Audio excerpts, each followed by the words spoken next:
تراویح کی نماز گھر میں پڑھ سکتے کیا؟ یہ سوال ہے۔ دیکھیے اب اس لاک ڈاؤن کی وجہ سے، اس لاک ڈاؤن کی حالت میں تو دیکھیے کئی دنوں سے ہمارے مساجد بند ہے، اور کئی جگہ پر تو بالکل تالے لگا دیے، کئی جگہ پر تو کیا ہے، ایک امام جاتا ہے اور اذان دیتا ہے، ایک ہی آدمی یا دو آدمی جا کے نماز پڑھ کے آتے ہیں الحمدللہ۔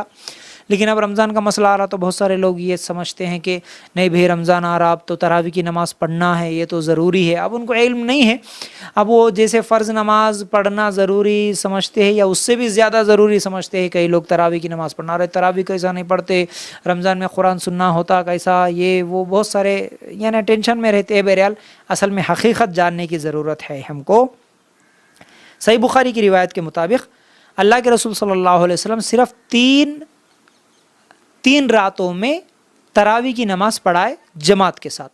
اس کے بعد صحابہ چوتھی رات کو بھی باہر یعنی انتظار کر رہے تھے، تو اللہ کے رسول صلی اللہ علیہ وسلم نے فرمایا میں چوتھے رات میں یعنی چوتھے دن آپ لوگ جب انتظار کر رہے تھے تراویح پڑھانے کے لیے، میں نہیں آیا۔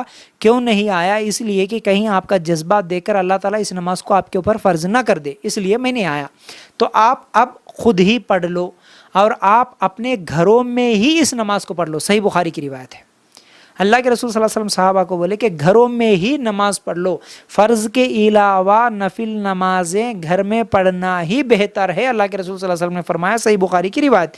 پھر عمر رضی اللہ تعالیٰ عنہ کے زمانے میں بھی صحیح بخاری کی روایت کے مطابق اللہ کے رسول صلی اللہ علیہ وسلم کا زمانہ، پھر اس کے بعد ابو بکر صدیق رضی اللہ تعالیٰ عنہ کا زمانہ، پھر اس کے بعد عمر رضی اللہ تعالیٰ عنہ کے شروعاتی دور میں بھی کئی دنوں تک لوگ تراویح کی نماز گھروں میں ہی ادا کرتے تھے۔ یہ صحیح بخاری کی روایت ہے۔ تو بہرحال اس تراویح کی نماز کے تعلق سے آپ زیادہ فکر مند ہونے کی ضرورت نہیں ہے، بہتر یہ ہے کہ آپ اپنے گھروں میں پڑھنا ہے۔ الحمدللہ رمضان میں اللہ کے آگے کھڑے ہو کر نماز پڑھنا، تراویح کی نماز پڑھنا، کیونکہ یہ تراویح ہی تہجد ہے، تہجد ہی تراویح ہے، رات کی نماز۔ ہاں تو آپ گھروں میں پڑھیے، آپ اپنے بیوی بچوں کے ساتھ پڑھیے، جیسا کہ عائشہ رضی اللہ تعالی عنہا کی امامت ان کا غلام کرتا تھا، قرآن دیکھ کر وہ پڑھتا تھا۔ صحیح بخاری کی روایت کے مطابق ہاں قرآن دیکھ کر عائشہ رضی اللہ تعالی عنہا کا غلام تراویح کی نماز پڑھاتا تھا۔